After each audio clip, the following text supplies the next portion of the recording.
Okay, so as I've gone through the giant bomb list, I've sort of omitted some things, and I've added one or two of my own inclusions, but by and large, it's been pretty faithful to the list presented by Giant Bomb. But I had part 5 already recorded, but it was brought to my attention by several people in the comments that, well, not that I was missing stuff, but they asked, well, what would you think about this? What would you think about that?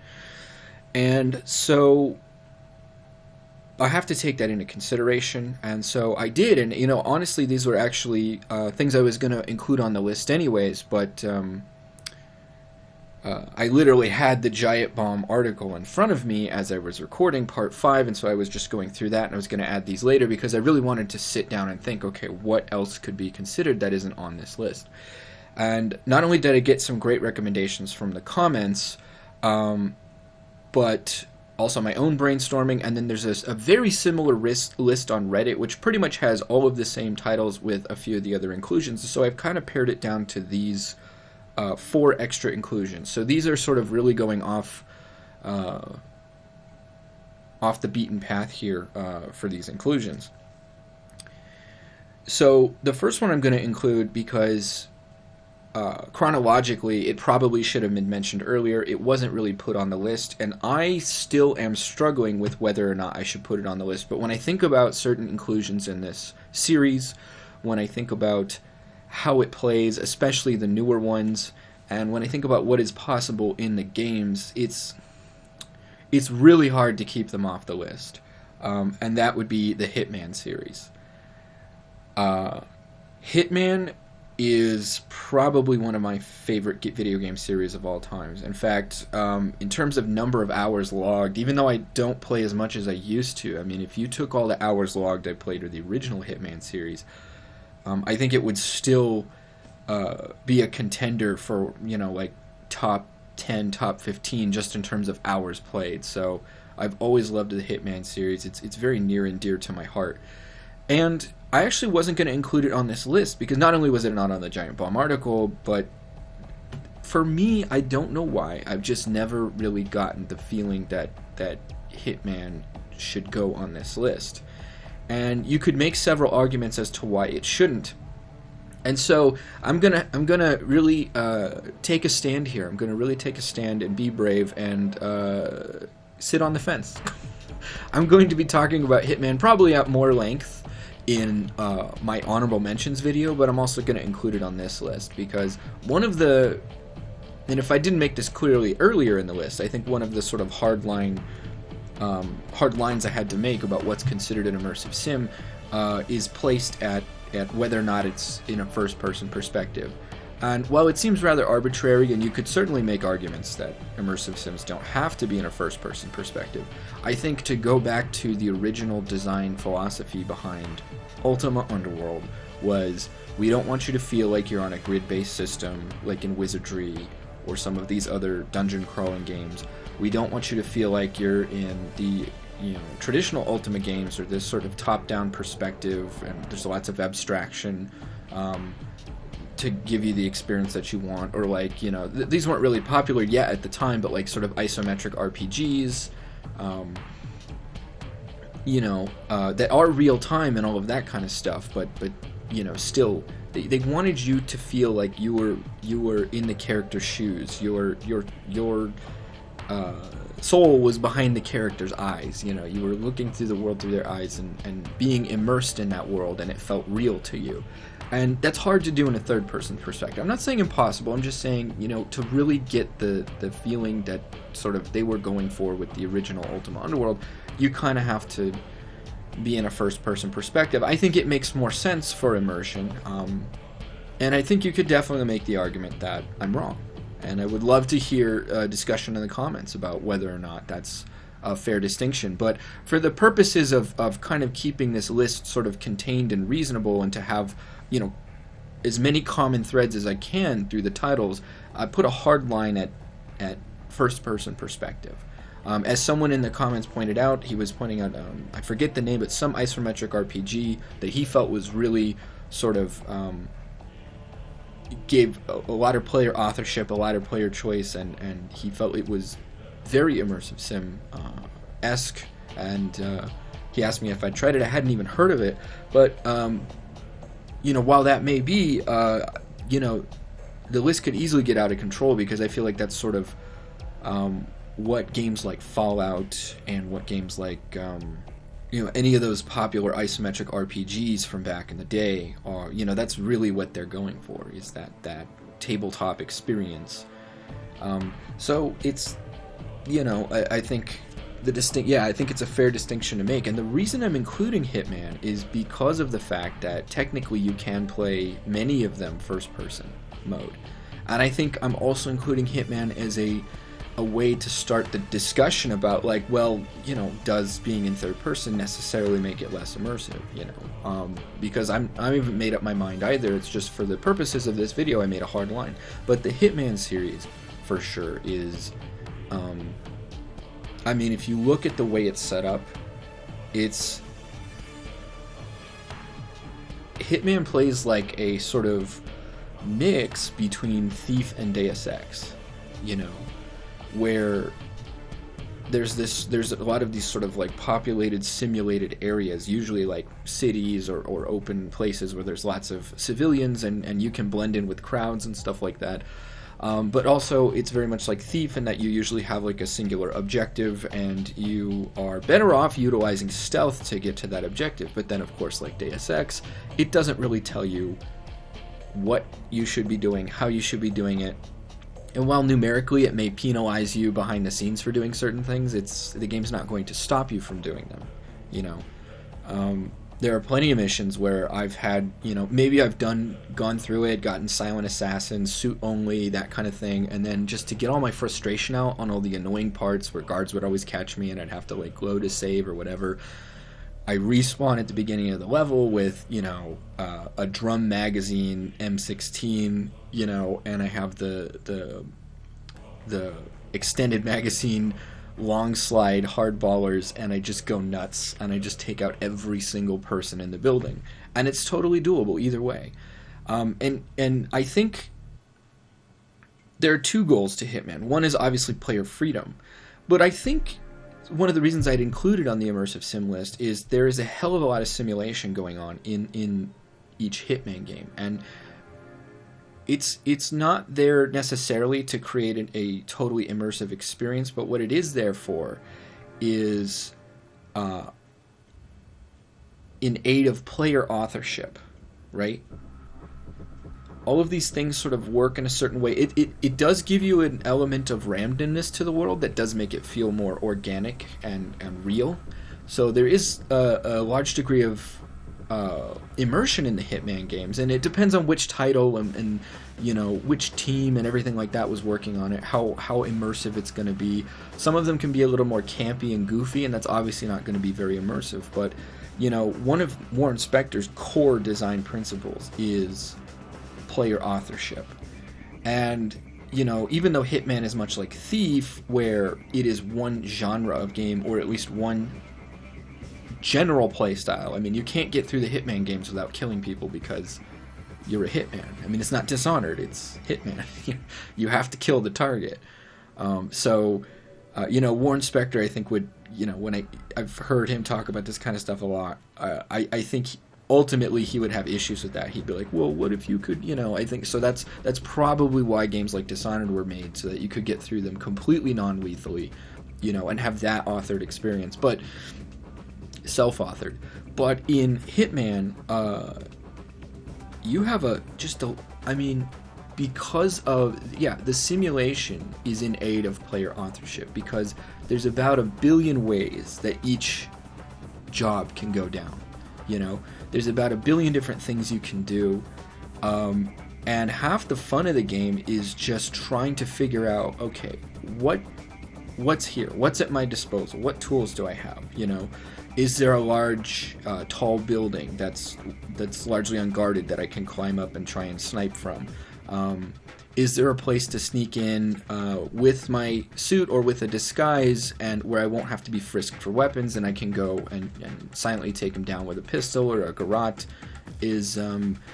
Is there something I can poison? Is there something I can blow up? Can I make it look like an accident? You know, and so you learn the behaviors of your target, and you learn the personalities of your target, and you learn the behaviors and the general way in which their entourage conducts themselves and all of this stuff, and it becomes your story every single time, you know. And one of the things I really like about Hitman is, I mean, you see cool like assassination scenes from action movies, you know, like maybe something from James Bond, or one of my favorites always was Leon the Professional, something like that, where there's this just like slick guy in the shadows just murking everybody. And however you want to do it, you know, it's and the game does it. It's not just about giving you player choice and freedom, because player choice and freedom, if it's like, okay, if I'm just trying to get to the end goal, sometimes like in Metal Gear Solid, yeah, player choice and freedom can be fun, but at the same time, if it's just easier to, like Metal Gear Solid 5, if it's just easier to shoot everybody with the trank gun, and balloon them out of there to just keep incrementally increasing the stats of my base, then why would I ever use any of the other tools? Because it's so much easier to execute the one thing. It may be more fun to do it the other way, but eventually all the work and preparation can get old, and it's such a long game, you're kind of like, I just want to progress.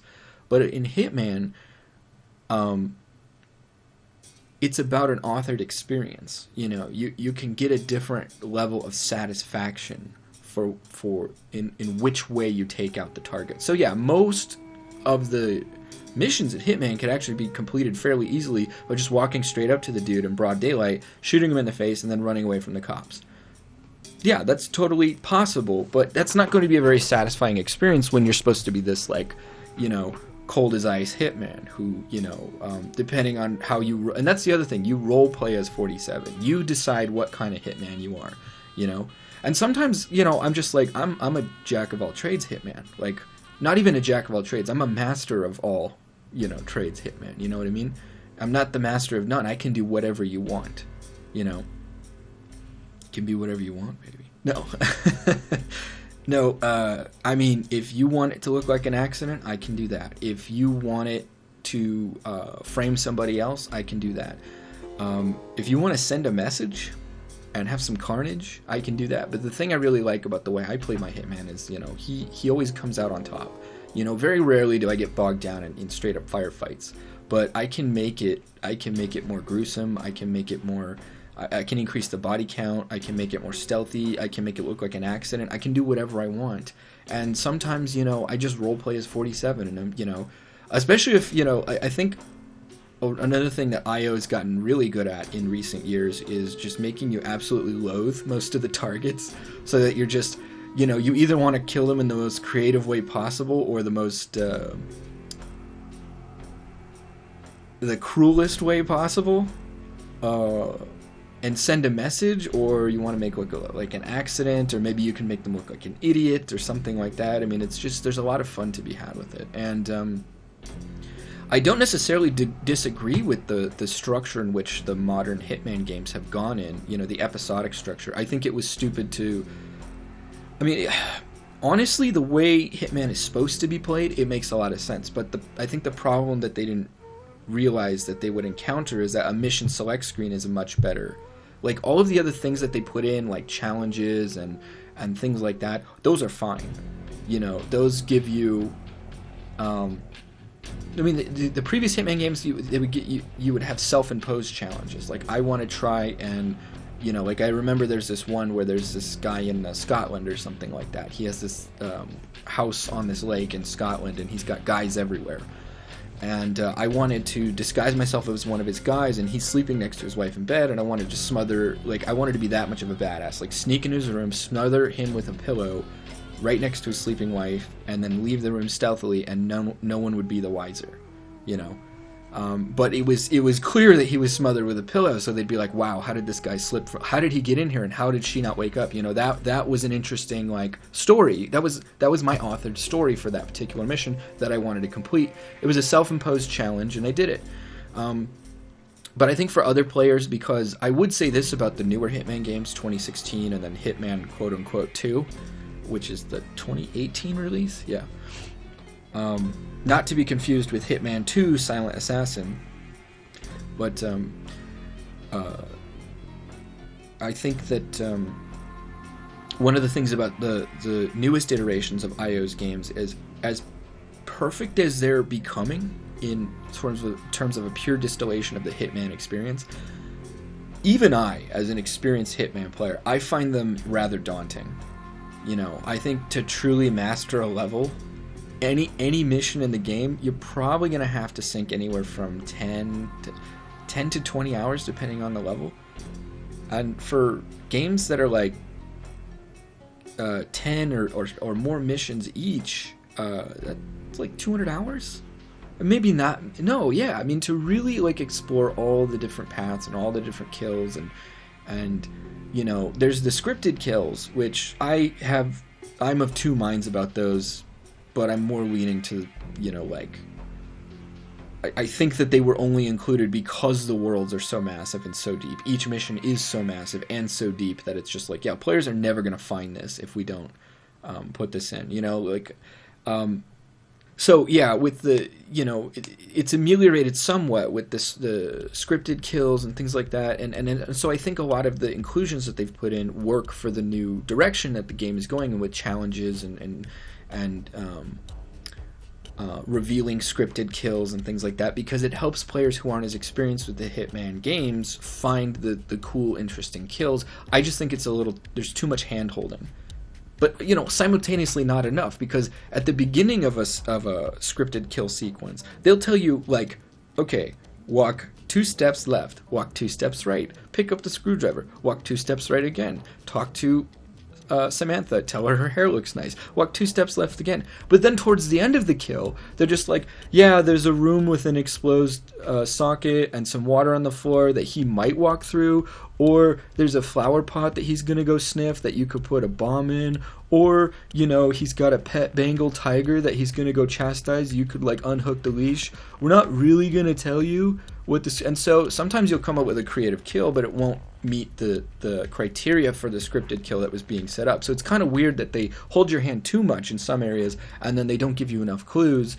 And the other thing is that if you are in a completionist mindset, even though you performed a satisfying or interesting kill on the target, it's not going to feel satisfying, because you're like, that's not what I was trying to do. I was trying to finish that plot thread of the scripted kill.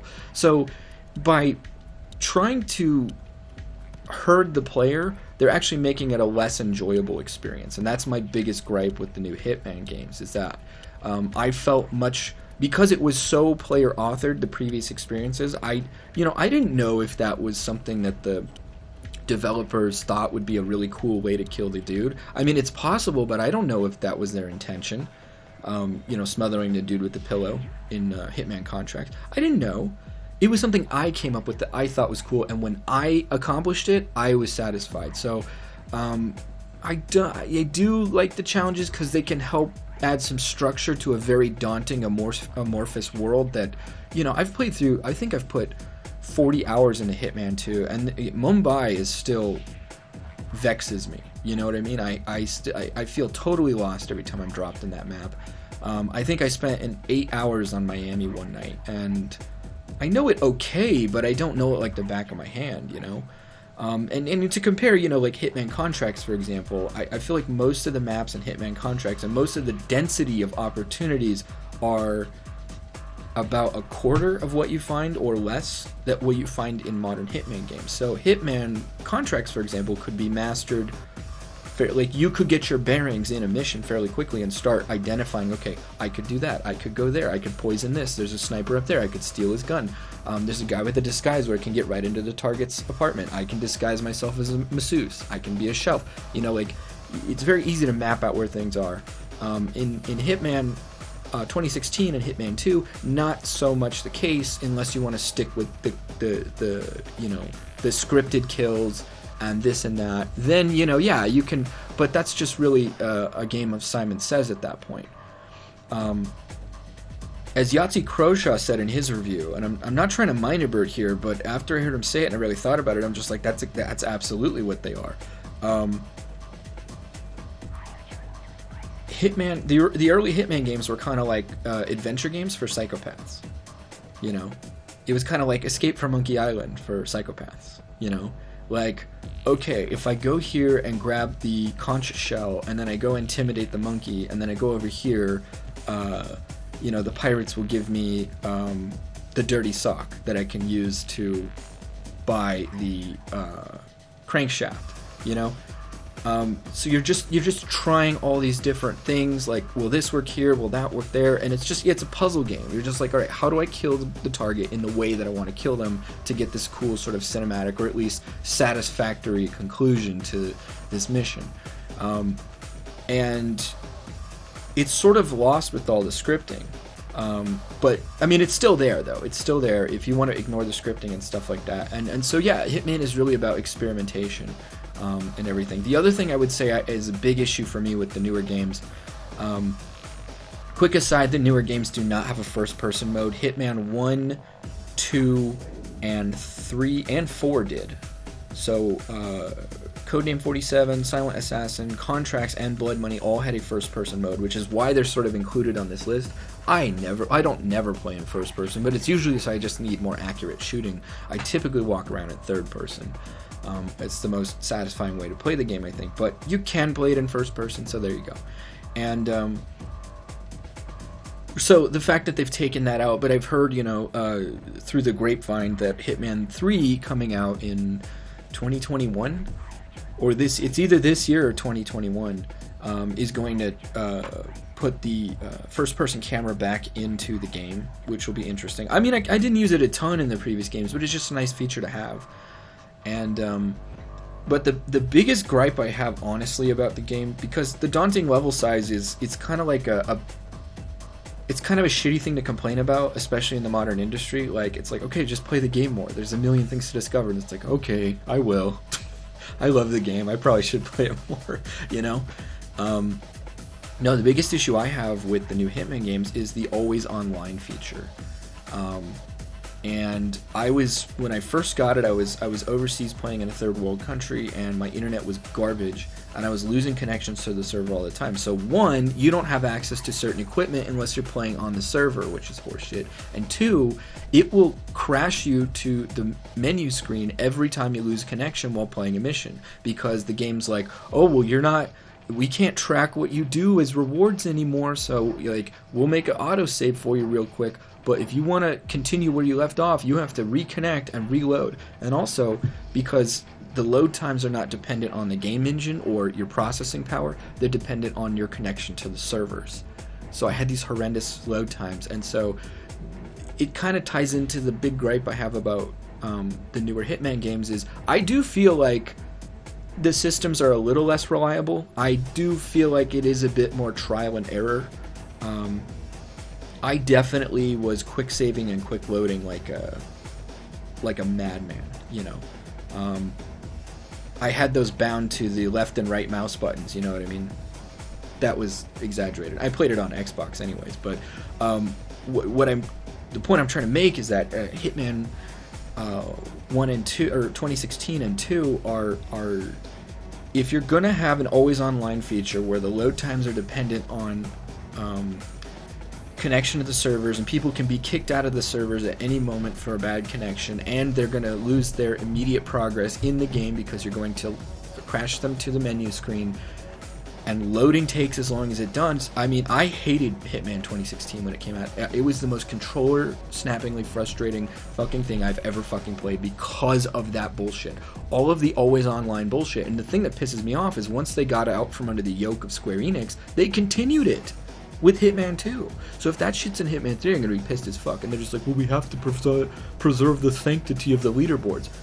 Okay, just don't include my end score on the mission in the leaderboards.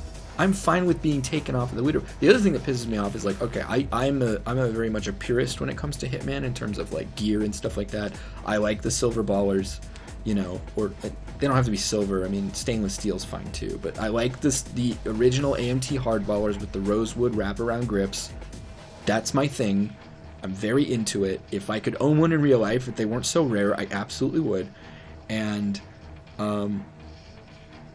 the fact that I have to be online to use, so I'm in the States now with a stable connection, so it's not that big of a deal, but once I go back, I'm, like, I have to play with that stupid ICA 19 pistol, which it's basically a cosmetic difference. There's not a huge difference between them, but, I want to play the way I want to play, so, and the online always feature for a single player only game makes absolutely no sense, so I gotta really hammer them for that. I'm not saying don't ever buy this game. Please buy this game. Please play it. Please support IO. But also make your voices be heard and say that, we don't...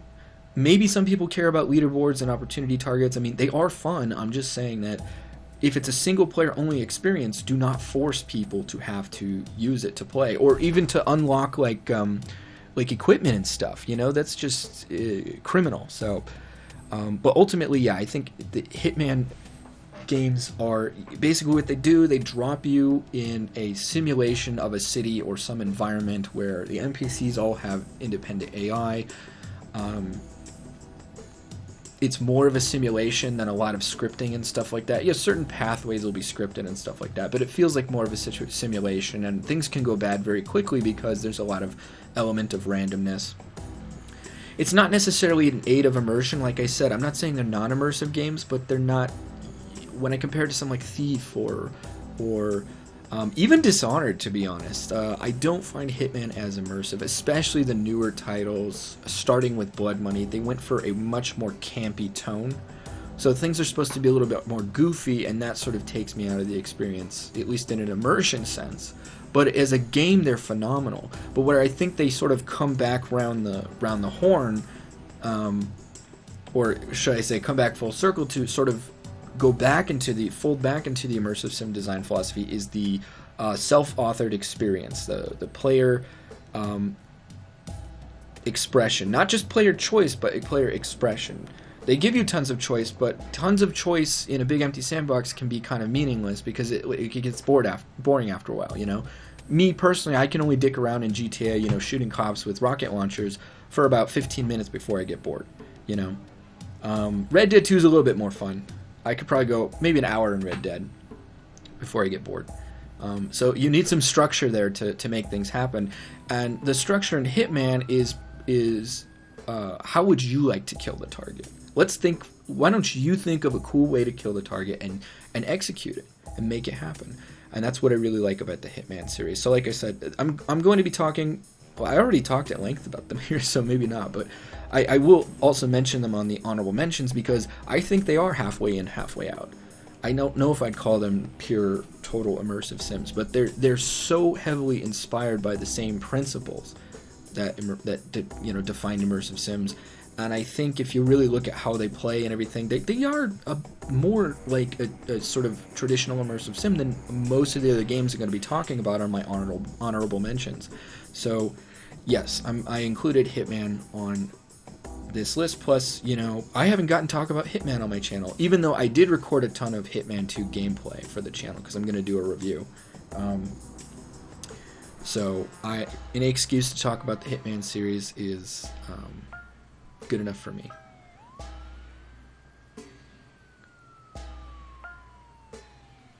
Alright, next one on the list is Thief 2014. I think it's probably the most pure distillation of an immersive sim that's ever been made. It's probably one of the best games of all time. It's even better than Thief 2 and Deadly Shadows.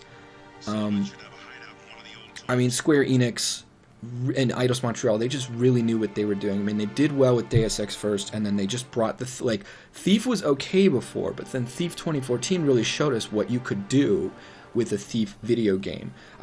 What they did with that game I'm fucking kidding, dude. I'm kidding, guys. Nope, it's not. But it is a Thief game. It is a Thief game. It's not 2014, no, that pile of shit.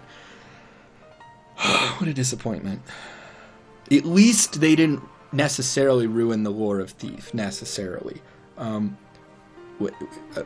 reference to 2014, before we talk about the next game, I have to say, you do find Garrett's mechanical eye at the bottom of a Hammerite cathedral at the very end of the game, and I do find that interesting because the city that you live in this game was actually built upon the ruins of the city from the previous Thief series, much like how that city in that game was built upon the ruins of the Lost City, which was a previous civilization. So, and so I guess it's like the eternal champion or something like that. There's always, you know, or Batman and the Joker. There's always going to be those two. Like, there's always going to be a city, and there's always going to be a thief. What is that from?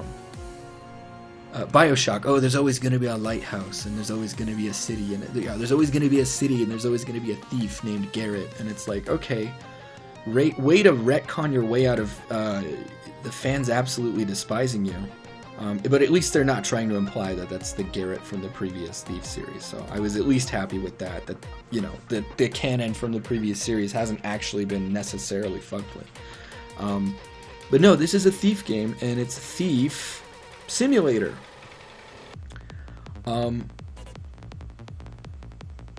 Thief Simulator makes it on this list for a number of reasons, and I probably should have talked about the other one that I included for the same reasons on this list, but we're going to talk about this one first. So Thief Simulator, for those of you who don't know, there's been a huge explosion over the last few years of indie games on Steam that are like any kind of simulator you can think of. Like, it started with things like Euro Truck or Farming Simulator and stuff like that. Things that sound like sort of esoteric and boring, and they are. They appeal to a very narrow demographic, but they probably don't cost a ton to make, and those people know their demographic, so they make it work. But also to other stuff like Cupcake Chef and Real Estate or House Flipper Simulator. So any kind of simulation you can think of, or any kind of like lifestyle or job or experience that you could think of, they're trying to make simulators for it now, which I'm totally for. I think that's really great, you know.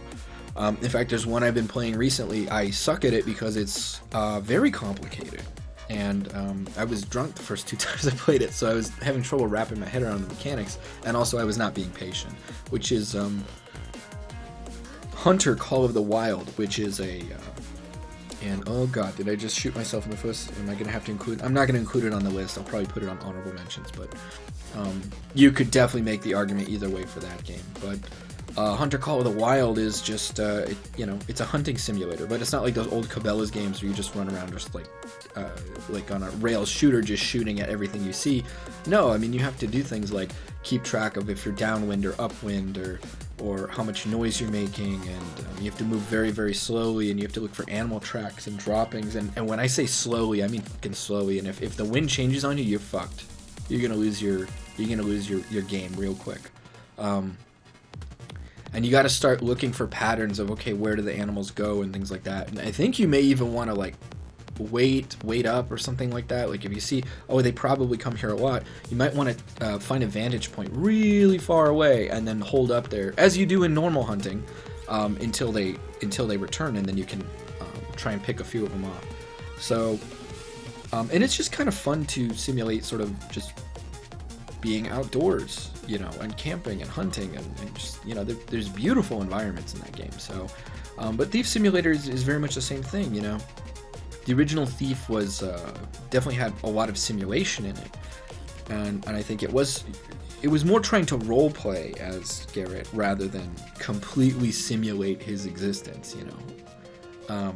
It's Thief Simulator tries to simulate what it would be like to be a thief, and not really like a thief like that we think of in like a master thief or a cat burglar, or you know dropping Catherine Zeta-Jones, going between the lasers to get the mask. Not that kind of thief.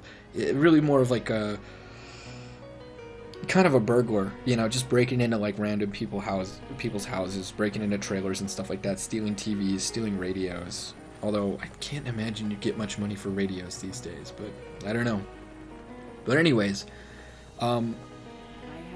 it does borrow some mechanics from Thief. I mean, as far as I remember, there's a light gem. You don't really have a meter for how much sound you're making. Neither did Thief, but Splinter Cell does. But you have to be aware of what surfaces you're walking on. You have to be aware of what your actions are. So for I think at the beginning of the game, you don't really have lockpicks. You just have a crowbar. So yeah, you can get into most doors pretty easily, but you're going to make a shitload of noise, and it might alert the neighbors. So the way Thief Simulator works is you have a garage that's kind of your safe house. And in your safe house, you have access to a laptop where you're given jobs. You know, people will send you info, say like, okay, I think these people are wealthy and they live in this area. So then what you do is you can actually sleep in your garage and wait for a good time of day, typically night, but not always, because sometimes people will be at work during the day, so it's better to go during the day. Much like real burglars do. A lot of burglars steal during the day because nobody's home. You know, they don't come at night just because it's dark and no one can see them. I mean, if they play their cards right, they're probably not going to get seen or noticed very quickly anyways, at least before they've grabbed all the shit they need. So you have to decide when the best time of day is going to be to go, and you can set that by sleeping in your safe house. And then you actually like have to physically drive. It's not like a total driving simulation, but a lot more than you'd expect from a burglary game. And you actually have to drive to the neighborhood where you're going, figure out where you're going to park your car, and then you have to inconspicuously make your way to the house. Try not to, and here's the thing, it's just an open world, it's a total simulation.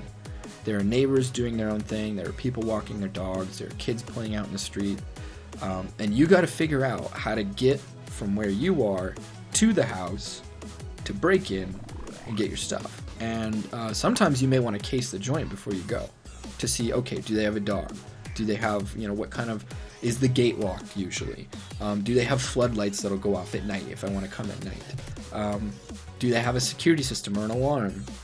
Can I get out easily?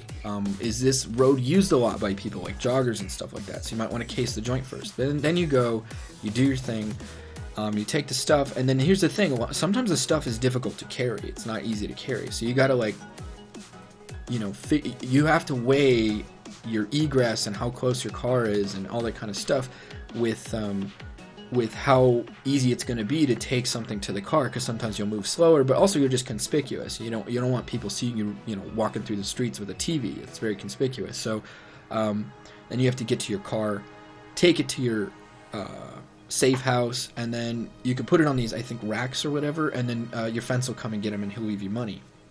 And then with the money you can buy upgrades, things like I didn't get to play a ton of it. I played maybe 3 or 4 hours, but I know one of the upgrades I was trying to get was a lockpick, but I know there's got to be other stuff too. Maybe something for like jamming security devices, maybe a little drone or something like that you can use to scope areas easier. I can only imagine, but yeah, the idea being that you can make if Crowbar's making too much noise and you can't get into more populated neighborhoods, well then you might want to get some lockpicks and be quieter about it. And so as the game progresses, you're going to have more challenges like security systems, like people might actually be home, like nosy neighbors, like things like that, gates that you have to climb over, all sorts of things. And but you'll move from stealing things like TV up to maybe like actual cash or jewelry or whatever. And that's kind of the game in it. It is just like trying to simulate what a thief's life would be. And when you're in these neighborhoods, it does feel like a completely real world. And that's really, again, what we talked about, sort of the point of the immersive sim. Immersion driven through simulation. And most of the game is going towards immersion, and also for the player to have their own unique experience. And the game doesn't really hold your hand past a certain point, so you can kind of pick whatever jobs you want. You can do them. You can use whatever kind of methods you want to get the job done. And you can be very stealthy, or you can be very, very fast. As long as you get back without getting, chased by the cops, as long as you get back and you can sell your stuff, you're good to go. And another thing too, I think even in your hideout you have to like eat and stuff like that. So it really is just like, okay, you're simulating the life of a career burglar. I don't know. I think it's phenomenal, and I think it's a really great example of an immersive sim. And another thing that I think is interesting about this new rise of these sort of simulation games, right, is that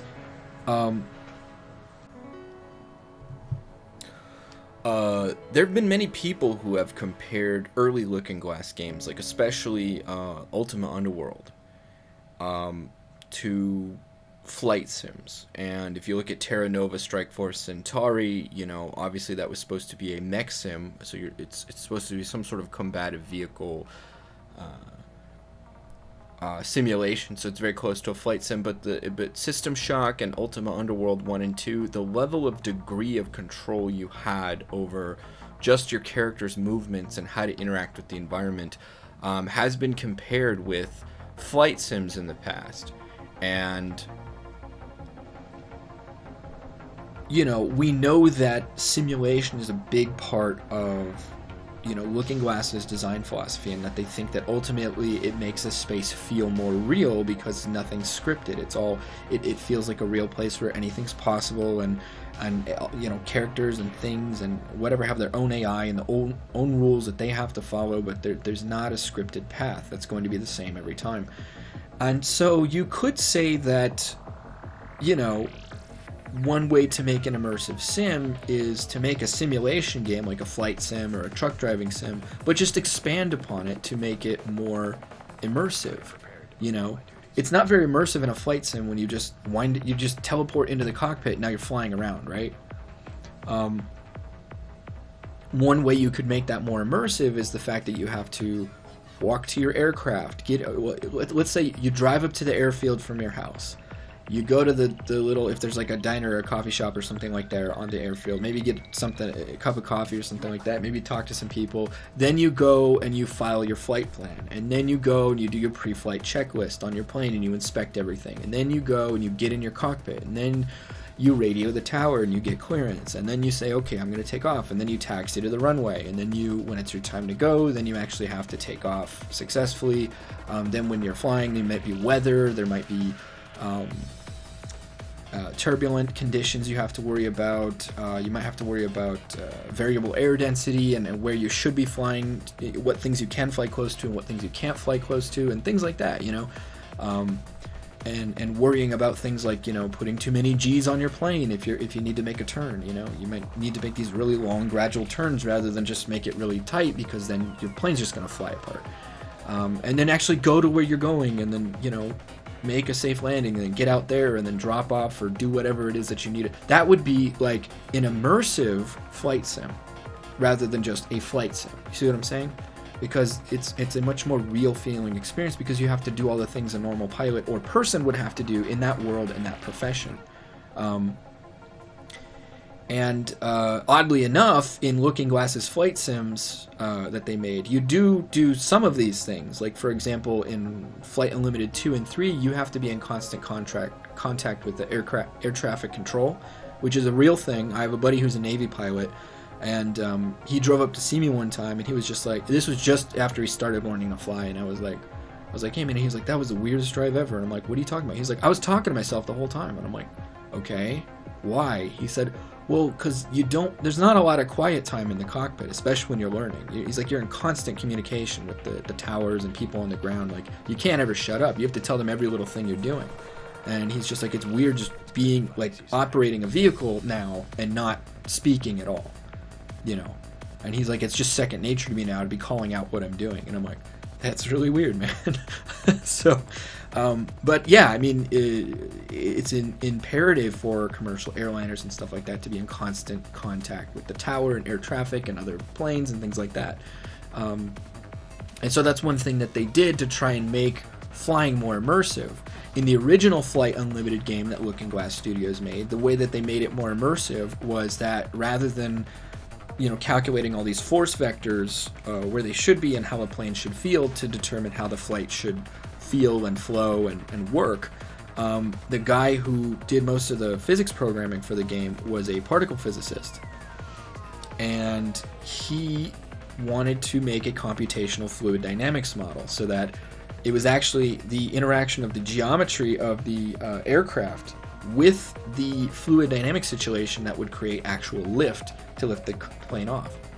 And reviewers and the people who played it, who were pilots at the time, said that the game did have a different feel, and that there were maneuvers that you could pull off that you couldn't in other games because they were largely dependent on interactions between the fuselage and wings and all the other control surfaces and stuff like that with the fluid with the actual fluid dynamics of how they interact with air, and they can only be pulled off for the the physics of how that works, right? And so they could be pulled off. Some of those maneuvers could be pulled off in Flight Unlimited, which is very cool. So that's how they made a flight sim more immersive.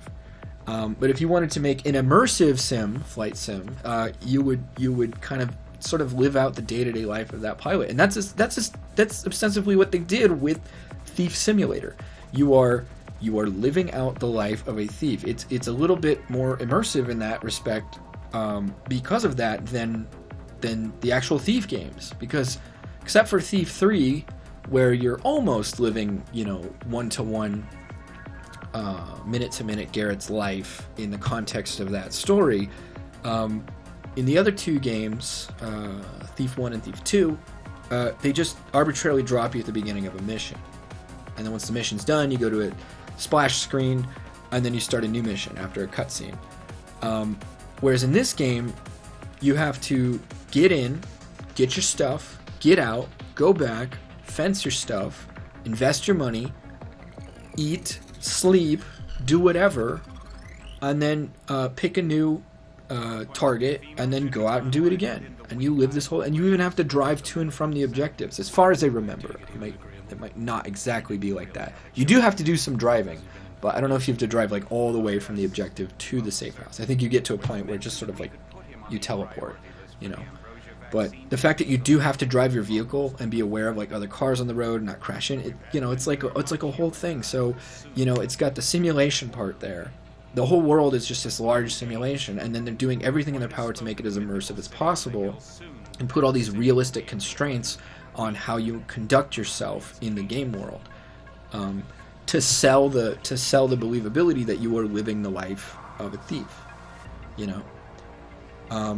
and it goes a little bit more beyond role playing. It is more just trying to live that person's life. I mean, I guess you are taking on that role, but I think that's sort of an interesting thing, and it's something I thought about too. I was just like, well, you've got sim games, and then of course we have this immersive sims, and maybe the name doesn't mean anything, but maybe it does. And so how would you take a sim game and make it an immersive sim? And I think something like Thief Simulator does that.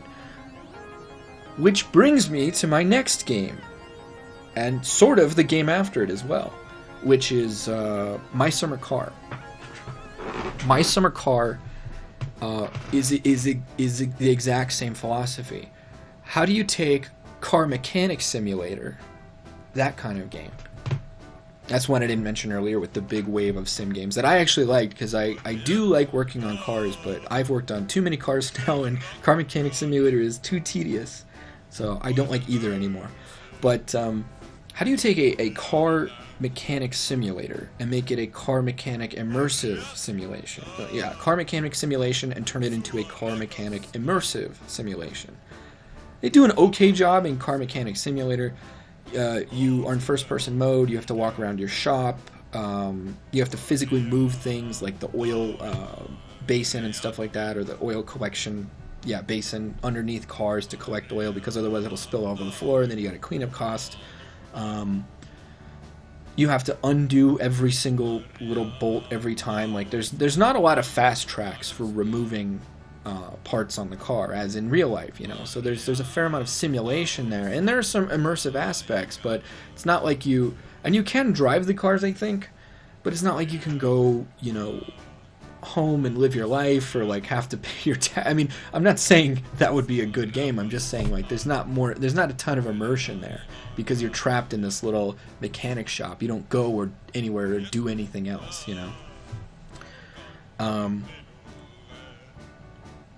So, but My Summer Car sort of was able to do that. They made, instead of Car Mechanic Simulation, they made Car Mechanic Immersive Simulation. Because the point of the game, much like Car Mechanic Simulator, is to fix cars, or in this case, a car. The idea being that you're supposed to be immersing yourself and living out the life of a teenage or 20-something guy or gal, whatever, who has some, bucket of bolts car that they're trying to fix up so that they can go gallivant around town with their buddies and go do stuff, like go fishing or go swimming or go down to the arcade or go get drunk, go get beers and stuff like that and chill out and have, like barbecues and stuff. As one is wont to do, I had a very classic summer like this, not just once, but I think twice, where a ton of the summer was spent just trying to fix my car, and the other ton of the summer was spent just like swimming, having barbecues, having brewskis with my buds. It's a very sort of liberating, low pressure lifestyle, and it's just kind of fun. I can totally see why someone would want to recreate a game that gives you that experience. And of course, that's what we're talking about, a real immersive experience that sells you on the validity of that world and helps you to sort of live in that person's eyes. And as we've been talking about in this whole list, that's kind of what we're going for here. And if you can add more realism, if you can add more simulation, and if you can add more immersive aspects and sort of realistic constraints, the more real and immersive the experience is going to feel. And so My Summer Car is, like I said, it's car mechanic immersive simulation, because, like I said, the main point is to fix your car, but you also do all the things that fixing your car is in aid of, once your car's fixed and it's ready to go, you can go and like party, and you can drive around town and do stuff and go dick around and go to the arcade and drink beer and all this stuff. And I think there's like, I wouldn't call survival mechanics, because you're not trying to survive, you're just trying to maintain life, which is a little different. You have to worry about like eating and sleeping and drinking and stuff like that. And again, this is a game I've been wanting to play for a while. As soon as it came out, I was like, oh, that sounds really interesting, but it never goes on sale. And I don't know, maybe I could buy it and see within 2 hours if I like it or not, but I rarely do the return thing. I usually, when I buy a game on Steam, I'm kind of committed. So I'd like to see it go down to at least 10. I think 15's a little much. Again, I don't know how long it takes to play, but I would imagine it's more of a sort of like fun novelty thing than a game that I'm going to get totally engrossed in, but I could be wrong. So anyways, but yeah, My Summer Car, you actually live in your house, you're fixing your car in your garage. I think you can do odd jobs and stuff like that or whatever to get parts for your car, and you slowly sort of fix it over time. And there's always, I think, as far as I know from what I've read about it, there's always going to be like little things wrong with it, you're going to need to fix it and stuff like that. But just like the concept alone, I think, sort of illustrates something interesting. Taking a simulation concept and expanding it into an immersive sim, I don't think the people who made Car Mechanic Simulator thought like, okay, well, all right, then you got to get off work and then you got to go do this, or what does the mechanic do for leisure? Where does he live? What does he do?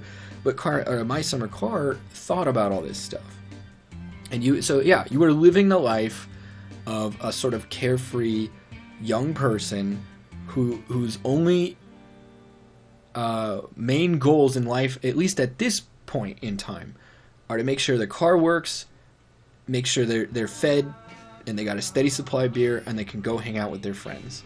And that's what I'm saying. That would be an immersive simulation. That would be, an immersive way to live the life of someone who's working on cars, rather than just have them be stuck in some sort of arbitrary cube of space, 3D space, and all they do is fix cars. Because I can tell you, I did a shitload of fixing my Ford Bronco one summer. I mean, God, it was so much fucking work.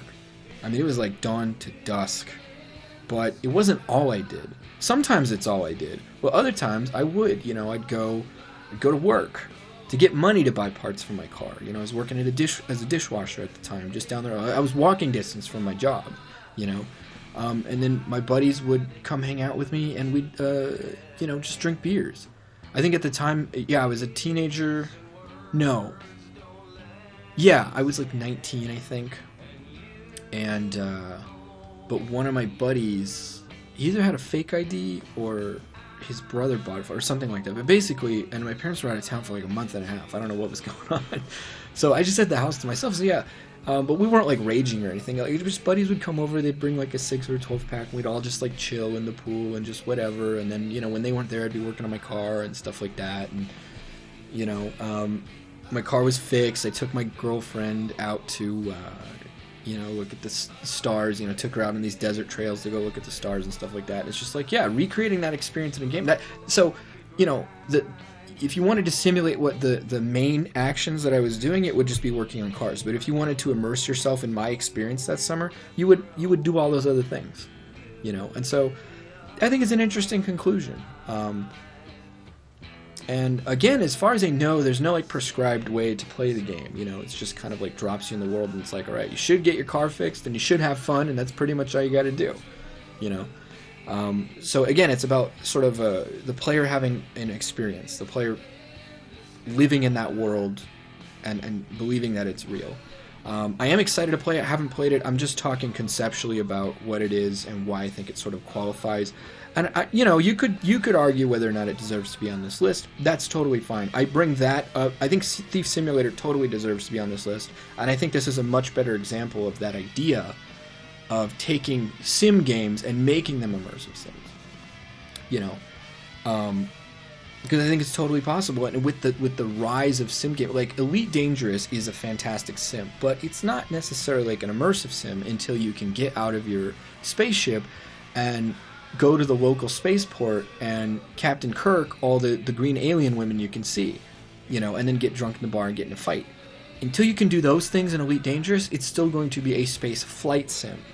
And it's not going to be a spaceflight immersive sim, because you won't be living as a space pirate, And that's exactly how we got from something like Space Rogue, which is essentially a 3D in space but 2D when you're out and about game. That's what Space Rogue was. It aimed to be Elite Dangerous, but you could get out of your ship and go on, have adventures and interactions with NPCs and stuff like that.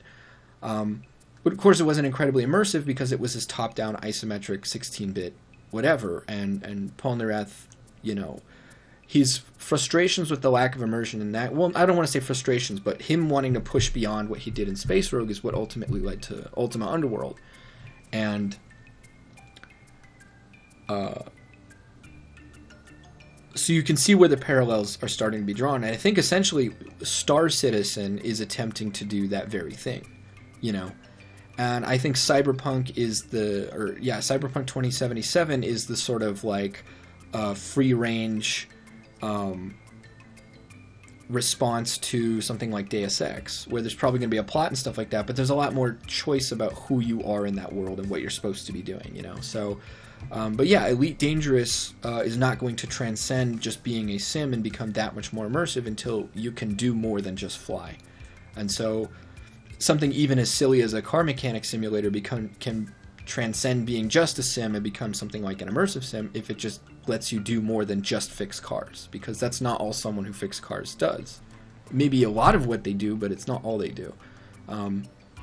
Thief Simulator, I think, could use some more of that kind of stuff. I mean, I felt like there was some interesting stuff going on in the safe house, things that you could do. And then, of course, when you're out in the open world, even though you've canvassed or you've cased a house and you've determined, okay, what's going to be in there and what I'm going to do, what I'm going to find in there, you're totally free to try and break into other houses that seem less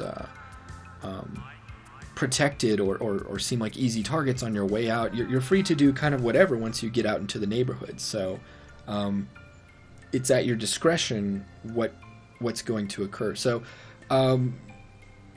Thief Simulator is not as good of an example as something like My Summer Car of that sort of expansion into really living that person's life, but it's doing a really good job. So I think it's a fair inclusion on the list. And I think a better example of how this can culminate into, because those two, depending on who you are, they could sound like somewhat uninteresting things. I mean, Car Mechanic Simulator is a lot like Euro Truck Simulator in that it's a simulation of a very mundane thing. And you're like, okay, Thief Simulator is less mundane, but it's not as sort of inherently interesting as the characters and the world of Thief, because you're a nameless you're just some burglar going through suburban neighborhoods.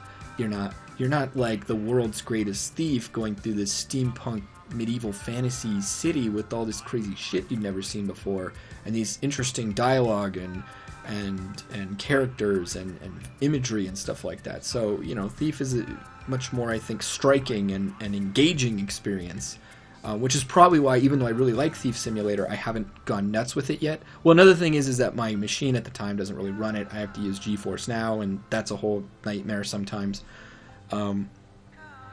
But the next one on this list is taking a lot of the lessons learned, or at least the, not lessons learned, but taking a sort of similar approach to what My Summer Car and Thief Sim were trying to do for simulation, and make it a very interesting game world, make it a very interesting place, and make ultimately culminating in a very good, engaging experience that most people will not find mundane. And that is Kingdom Come Deliverance, the last inclusion on this list. And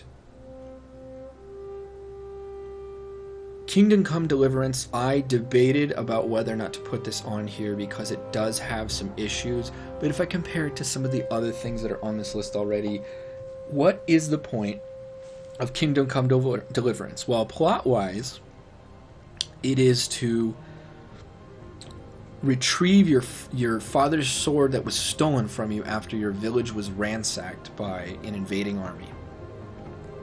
That's plot-wise what the point of Kingdom Come Deliverance is. But what is the point of the game? The point of the game is to live in...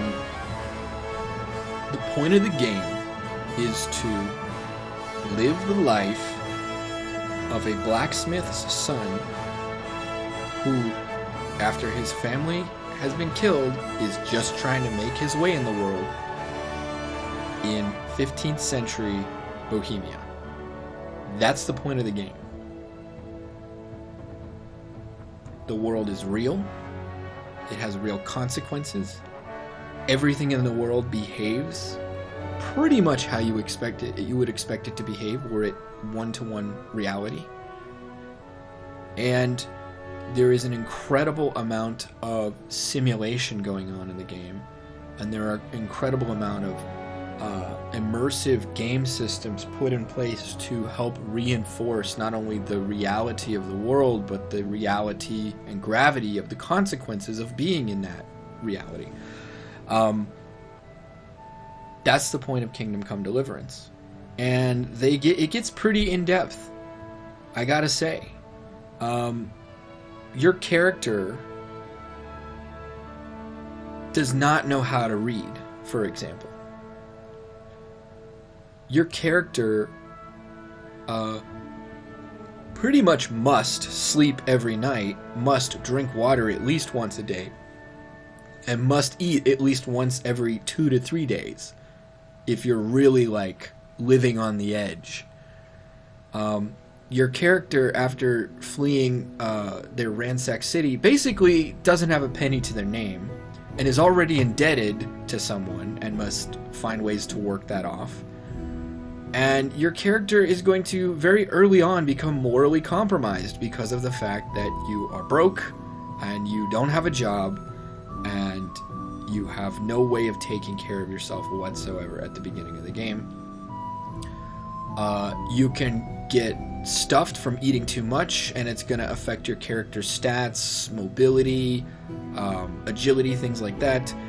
You can get sick, and that will affect, again, your character's agility and stats and mobility and stuff like that. In a much more realistic way, you know, your character, it's not just like in Skyrim where you start walking a little bit slower and then it's like, oh, you better go get a cure potion or something. No, I mean, you're really staggering, you have less control over the camera. It's meant to be like really immersive, like, okay, you are way less in control of what's going on right now because you feel like shit. As far as I remember, when you start getting exhausted, you can literally pass out. Like, your eyes will start getting like your eyes will start dropping and you can't keep yourself awake anymore.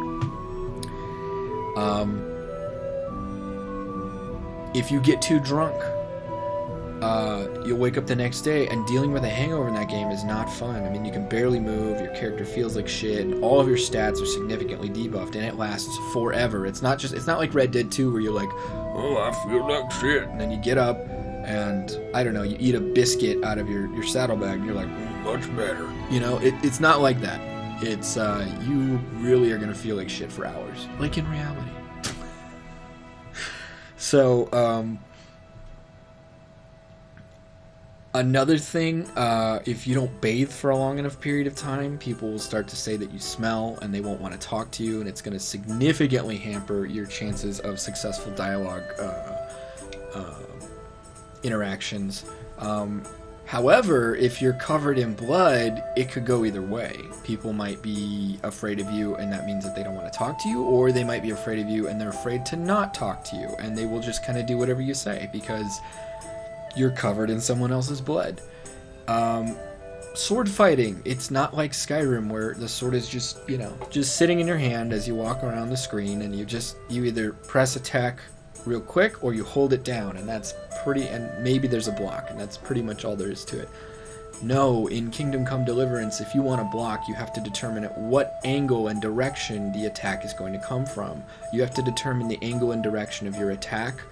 You have to learn actual fencing, like, well, not fencing, but sword fighting techniques to know, okay, when they do this, I should do this, or when they make this kind of move, they might be open to this kind of attack, and you have to start memorizing that stuff.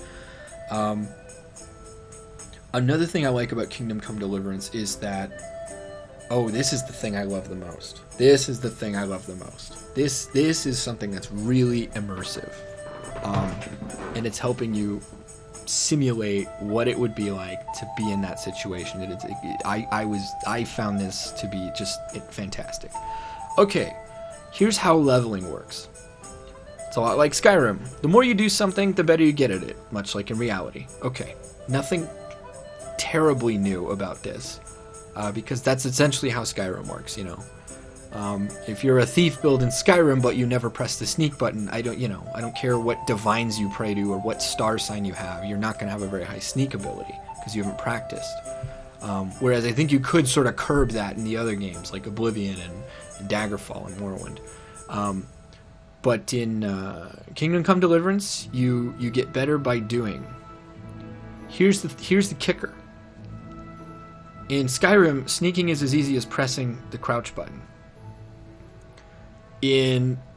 Or lockpicking is as easy as the stupid little minigame, which is never really that difficult. It's only arbitrarily difficult because the game makes it difficult. In Kingdom Come Deliverance, you are simultaneously improving at the skills that you're practicing in the game, like the under the hood numbers generation, and in reality, because the tactile control necessary and the practice necessary to pull off a lot of the skills in the game is fucking hard. It's really hard. Lockpicking is probably the example most people will go to, but I'd say fencing, pickpocketing, alchemy, a lot of these other things are very difficult to pull off as well. And here's the thing, like I said, in Skyrim or Fallout or something like that, you get better at stuff. What the player is doing with the controller or with the keyboard and mouse never really increases with difficulty that substantially. Or doesn't start very difficult as the player starts out. It's always the same level of difficulty throughout the entire game. The only thing is your chances of success become higher with the higher your stats. And that's typically how progression systems work. In this game, you need to get good at the skills. You need to get good at the mini games in order to progress. If you suck at the lockpicking game and you can just never figure it out in reality, like how you're manipulating your keyboard and mouse or controller, well, I'm sorry, you're just not going to get good at lockpicking. Because that's how real skills in real life work. You know, if I suck at drawing and I keep practicing and I'm not showing improvement, and I keep practicing and I'm not showing improvement, maybe it's just something I suck at and I'm not going to be good at. Or maybe I just need to double down on how much I'm investing into getting better at it. And that's how Kingdom Come Deliverance works. You can make the argument Dark Souls has a similar sort of difficulty. I would say, yeah, sort of. But I really liked it because I noticed lockpicking does get easier under the hood. You have a lot more leniency in lockpicking once your lockpicking skill is higher. But the minigame only gets easier because of a little bit of leniency. The minigame remains difficult. So if you still want to lockpick, even if you have level 100 lockpicking at the end of the game, if you still want to pick a lock, you have to be good at lockpicking. Like the actual minigame of lockpicking, the actual action of lockpicking. You still have to know what you're doing, you know? If I took my level 100 lockpick character and passed the control over to my buddy who never played before, he'd break, 1,000 lockpicks probably. Because he's, maybe not 1,000, but he'd have a rough fucking time, he wouldn't just pick it up immediately. And most of the skills in the game are like this, and I really appreciate it. You have to learn the subtleties and the nuance. Archery is another great example of something that's just really fucking hard in the game, and you're not going to get better at it until you are able to start extrapolating based on, because you don't have a crosshair, you don't have a reticle, you don't have anything like that. You just have experience. You can start extrapolating based on how far you're drawing the bow, how the bow is angled, how far away the target is, and how the arrows typically arc from that particular bow. Until you start practicing that over and over and over again, you're not going to get good. And then once you do that, you'll get good. Same thing with sword fighting. So I love the game because, and this is sort of spoilers, we're getting into spoilers here, so if you want to play the game, I would recommend going into the game fresh as you can. But one of the sort of spoilery things about the game that I love is at the very beginning of the game, your town gets ransacked, and you make it all the way to a fort to warn them of the oncoming invasion, right? If I'm remembering correctly, then you decide to try and go back to the town that you were at to retrieve your father's sword. And you go back and you sneak through the ruins of the city, and you see everywhere you saw at the beginning of the game, the inn you used to hang out at and drink beer with your friends, your old girlfriend's house, the guy who was a dick to you, but now you kind of feel bad because he's strung up in front of his house. You feel bad for getting in fights with him and stuff. And then you make it to your father's house and you realize it's not there. You go out into the town center and you realize that there's this knight out there who's ready to push his shit in. But you've already been given a sword fighting tutorial. The very beginning of the game, before they even ransack the town or anything, you get a sword fighting tutorial. And they lead you to believe that you're actually fairly good at sword fighting at this point. So you go out, you're like, okay, I know how to block, I know how to angle in my attacks, I know how to do all this stuff. Come at me, bro. And I think I died in 2 hits. I don't even think I saw his attack coming. I didn't even have time to block. It was just like bam, bam. But here's the thing. It's not necessarily scripted. It's scripted that you need to get, beat the fuck up. But, the amount of time you spend in the arena is not scripted. It's not. It doesn't go to a cutscene, and they do make him a little OP, but like, if you're an experienced player, you might be able to hold your own for a few minutes, at least, with him. And then you die, and then you're like, okay, well, maybe he's like a boss or something. So, when you wake up in the town and you finally get some money and maybe you get a sword and you go like wander around, you'll find a bandit and you'll be like, all right, I killed like 2 of these bandits sneaking into my town. It can't be that tough. And you'll go up to the bandit and you'll get immediately stabbed in the heart.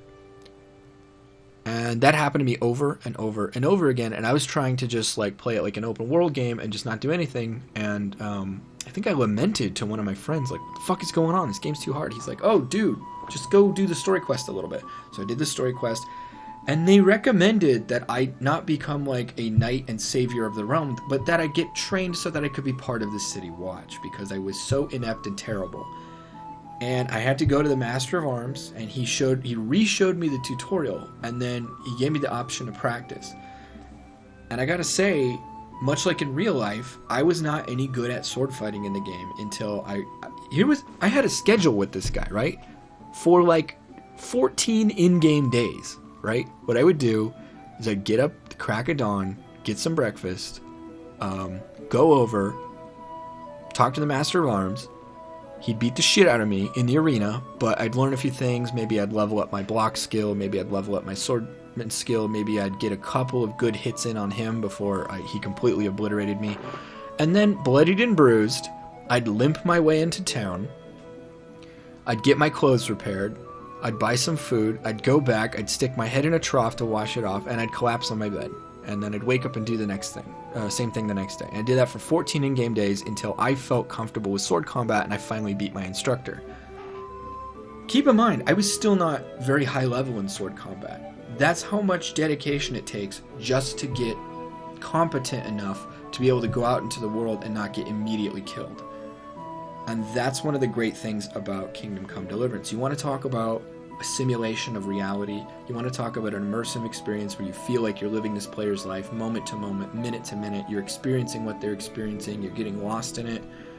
Kingdom Come Deliverance is the fucking game. It is deep, deep simulation and deep immersion, and it is... It does sort of slap the immersive sim genre in the face a couple of times with some shit that it makes you do. Not every single mission is going to allow you to complete it in different ways. You know, sometimes the story missions are just linear, and there's nothing you can do about it. But not all of them are like that. And let's be honest, it's not like this wasn't the case in games like BioShock Infinite, or even BioShock for that matter. There are parts of the game where a proper immersive sim, like something like Deus Ex or Ultima Underworld, would say, okay, we are allowing the player to have many different build types, so let's not lock them into one specific way to deal with this encounter. However, there is a story mission where you have to sneak through a invading army's camp to get something, and if you're not very good at stealth, or you don't have the right equipment, like you're wearing plate armor and you need to be wearing something dark and soft, it's going to be tough for you. There's another part of the game that's essentially a boss fight, and you have no choice. You just have to fight this guy. There's nothing else you can do. You have to fight this guy, and there's no two ways about it. That you just have to do it that way. And, you know, if you were a stealth build or a silver-tongued devil build, well, he's going to cleave your silver tongue right in two as his, sword cuts your skull in half, you know. It is a little bit shitty in that regard, and another thing is that you don't really specialize in the game. You can become a jack of all trades, or a master of all trades, actually, if you're just willing to put the time in, you know. You can, because it's one of those there's no builds, it's those skill systems based on just, actually doing the skills. There is no specialization or builds or anything like that, because it's just, if you suck at sword combat in that boss fight, well, just load a previous save and you're going to have to just learn how to be good at it. And same thing with stealth for the one stealth mission and stuff like that. But then again, it's not like there aren't other missions that are completely open-ended. There's a mission where you have to sneak into a monastery, convince them that you're a new monk, and I think you have to, there's a book you have to steal from the library. In order to gain access to the library, you have to do a favor for person A. In order to get the thing that person A wants, you have to go to person B, and they won't give it to you to do a favor for them, and then that'll inevitably send you to person B. But here's the thing, everything in the monastery is run on a timetable, and you'll blow your cover if you don't make it to mass, if you don't make it to mealtime, if you're not doing enough of your job in whatever assignment that they give you. So you have free reign to figure out, okay, and it's not all just stealth, right? It's not all just sneaking. Some of it is just, being smart about timetables and knowing where people are going to be able to gain access to places. Another thing that you could potentially do in that quest that I think is great, and the game doesn't stop you from doing it, is you can actually break into the monastery. Now, it requires an incredibly high stealth skill and lockpicking skill, but you can actually break into the monastery early in the game. This happened to me on accident. And I surmise that you could probably go and steal some of the things that you need before you even go into the monastery, thereby circumventing a lot of the story missions within the monastery. So, and the game didn't seem to be upset with me. Like, a typical game would be like, you're not supposed to be here yet, and it would either crash or just say, like, turn back now, or like reload a previous save or something, or teleport me. But no, it had no problem with me being in the monastery. You can pretty much go wherever you want to go and do whatever you want to do at any given time. Another thing I really, really, really loved in the game was the alchemy system. I I'm not a chemist by trade, but I'm sort of close. I work in materials science, and I actually am attached to a chemistry lab right now. I wanted to get into chemistry, but materials science seemed like a better route at the time. So I don't do as much chemistry as I would like to, but I have been pretty well trained to do a lot of chemical synthesis, organic chemistry, things like that. I've synthesized a lot of stuff in the lab, polymers and different macromolecules and things like that, just not as much as my chemistry counterparts or contemporaries. So I loved the alchemy system, because if you have any sort of foreknowledge of chemistry, a lot of it's going to make sense. Now, there is some gamey aspects to it, but for a long time I've wanted to see chemistry done right in a video game, and not just be like, okay, well, just mix X and Y and then that's good.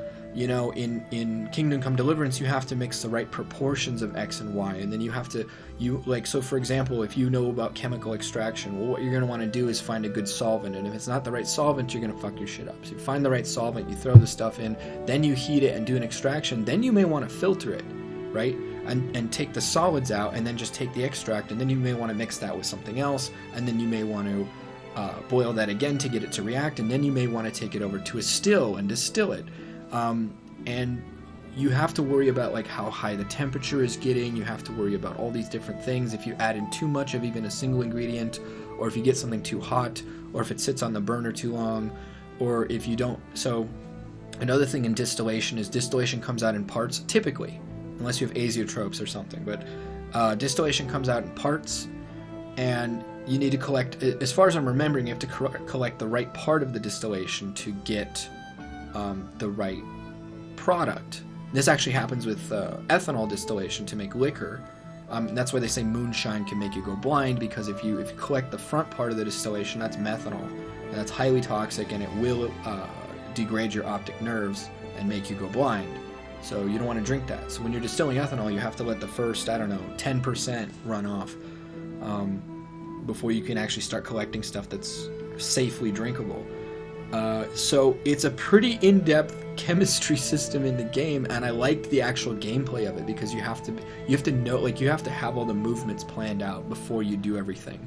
And it's quite complicated sometimes to make certain mixtures, but very rewarding when you figure it out. And I loved it. I thought it was great. Now, like a lot of things that kind of like tickle your fancy at first, you start to realize they're a little bit more rudimentary than meets the eye. It is a bit more spectacle than substance, but I think it's a massive step in the right direction for anyone who's sort of a chemistry fan and would like to see more games. I would like to see, My Summer Car or Car Mechanic Simulator. I would love to see a chemistry lab simulator. We actually have to do proper chemistry. I think it would be a great instructional tool too, a place for people to practice techniques and learn why you do them in a certain order and what's important, and how you would set things up and what glassware is the right glassware. That would be fantastic, I think, as an experience. So, I really loved that aspect of the game. And, you'll notice I'm not talking about the plot or things like that very much, because while the plot was excellent, to me it was very secondary to the overall experience I had of just being immersed in 15th century Bohemia and living that life. I loved learning to read. You actually have to go to a scribe in a town, and he'll sit there and teach you things. And what'll happen is your player will actually see basically gibberish on the screen. And as you take more lessons and as you do more actual reading, so basically you'll pick up maybe like 1 or 2 words you can read, and then there'll be like these sort of mini quizzes and stuff like that.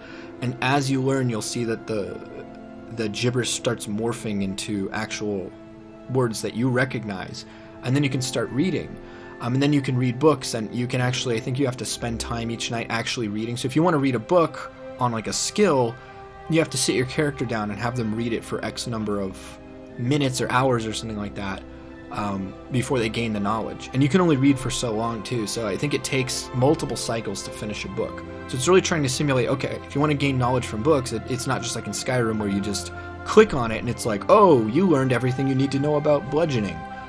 No, like your character has to take time and study, and you can't finish a book in one go. It might take 2, 3, 4 nights of continuous study. And I think there's even cooking in the game. Yeah, there's cooking in the game. You can go to pots and stuff like that. Now, someone correct me if I'm wrong, but I think you can go to pots and cook, and the cooking is a bit like alchemy, where you have to have the right ingredients and do things in the right order and things like that. And the funny thing too is that it feels like a Elder Scrolls RPG without fantasy in it, in terms of like what's out there in the open world. There's lots of stuff to explore, and hidden treasure chests and caves and ruins and little towns that you can visit, and bandits you'll find in the forest, and animals to kill. And it's also a game that's great for player authored experience. I mean, I don't want to spoil too much about the game, but I just got to tell you, like, being poor and basically, I remember my first week in the game was like soul crushing. It rained every day, and I had no food, and I had a place to sleep, but I had to pay rent to the miller there, and he wanted me to steal some stuff, but I didn't have enough money to even go buy the lockpicks to steal the thing he wanted me to steal, and I didn't even have a weapon. I barely had any clothes. And I looked at the value in the market for flowers, and there was these fields of flowers. My strength was very low, and it was not helped by the fact that I hadn't slept in a day or two, and I hadn't eaten anything. So I was just out in the fields, slipping in the mud, covered in rain, freezing to death, picking up as many flowers as I could, and then walking at a snail's pace up this long, winding trail back to the city to try and sell them at the market to make just enough money to try and buy a few things that I needed. I remember the first night I ever spent in the city, I was in the streets. Oh, and that's another thing in terms of simulation. Let's talk more about that. Oh yeah, so like it was just this harrowing, like it's like times like that you have in real life, where like times get really lean and you live in hand to mouth, and it's getting really desperate, and then you somehow get past it. And when you get past it, you're like, God, how did I get past that? Holy shit. Shit was getting real there for a second, you know? How did I do that, man? You know, that could have gone on forever, like indefinitely, if fortune hadn't changed a little bit. And that's honestly what it felt like, you know? I remember like looking for scraps of food and stuff like that near garbage and stuff like that in town, just to have something to eat. And I mean, it's crazy to have that experience, you know? Totally immersive. I was totally engaged with the whole world of the game. But another thing too is that let's talk about different aspects of the simulation. So for example, nighttime is very dark. There is no light gem because again, that's not really super realistic. I think if you upgrade your stealth skill enough, you can get a perk that basically tells you when you're hidden. It's supposed to be like your intuition about how visible you are. So there is sort of a light gem in the game, and so stealth is very functional and it's very good, and you do have to worry about how quickly you move, surfaces you're walking on, knocking stuff over, because there's fully simulated physics in the game, and you if your stealth skill's high enough, you can just break into wherever you want and start stealing stuff. Here's the thing that's different than something like Skyrim. Even if you haven't stolen anything, if you go into some stranger's house in the middle of the day, they're going to flip their shit. They're going to be like, what are you doing here? Get out of my house. Blah, blah, blah. They're going to start freaking out. Okay? And that's a great immersive touch. And another great immersive touch is that, let's say you saunter on into a town, right? And you get a couple of ales at the local inn, and you get a room, and you quote-unquote pass out. But then you spend the whole night stealing, robbing everybody blind in the town. And then you go back to your room and you sleep it off, right? You wake up in the morning. Well, the next time you go out, there's going to be more guards, and guards might start questioning you when you get near them. And the reason is because you are a new face in town, and all of a sudden everyone's getting their shit stolen. So that's what I'm talking about. The level of simulation, the level of immersive detail in the game really sells the reality of the game world. Of course, there's all sorts of other great things like bleeding damage and how you heal, and having to patch yourself up, and getting your stuff repaired. You have to go to cobblers to get your shoes repaired. You have to go to tailors to get your clothes repaired, and you have to go to armorers to get your armor repaired, and I don't think there's a smithing thing in the game. Oh, but there is. You can improve your weapons. So you can improve the quality of your sword by using a grindstone. And of course, the grindstone in and of itself is, once again, it's another mini game that's actually quite difficult. I can't remember if there's actual smithing and forging in the game, which would be awesome, especially given the game's mechanics. But I honestly can't remember, and I can't believe I can't remember. I'm a little disappointed in myself. But it would, if it's not, it's unfortunate. If it is, it's really cool. The graphics in the game are amazing. It's such a beautiful world to be in. The visuals inside the churches and stuff. I think the lighting is fantastic, especially at night with the really warm orange light from the torches. And I think they did a really good job with the high contrast at night. So the dark is dark, And if you're going to be a thief, I think there's even a potion you can brew that gives you a little bit better night vision because you really can't see well in the dark at all.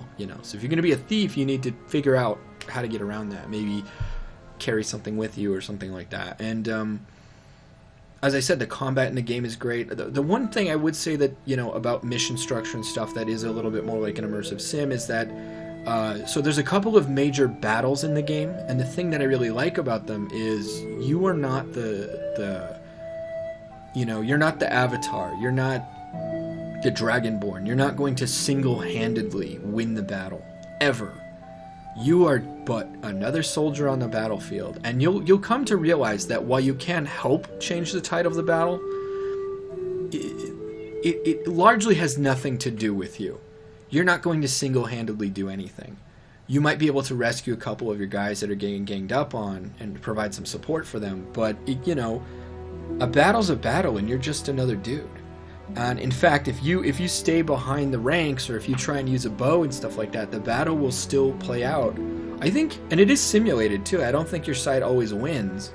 I think they have some advantages, so they're probably going to win. But I don't think it's for sure that they're always going to win. So, but it's not all dependent on you. So that's another great part of the game is that when you're in a big battle, you do just feel like a soldier in a battle. You don't feel like the chosen one.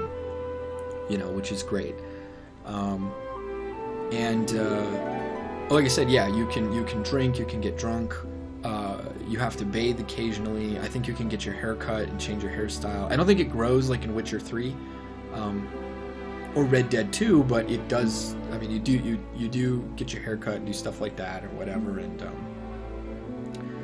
there's brothels and stuff where you can go bang chicks. There's inns where you can go and like gamble with people and get drunk. And when you get drunk, I mean, you get drunk. I think one of the only gripes people have is that I don't remember if you can save on sleeping. I think in the original build you couldn't, and you had to level up your alchemy and either buy this thing called Savior Schnapps or make it in the alchemy lab. And of course, as soon as I found the alchemy lab, I was obsessed with it, so it wasn't hard for me to make just oodles of the stuff. So I never personally had an issue saving. I think I had like 120 Savior Schnapps towards the end of the game. I don't think they weigh anything either, because they were trying to make it a little less cheap.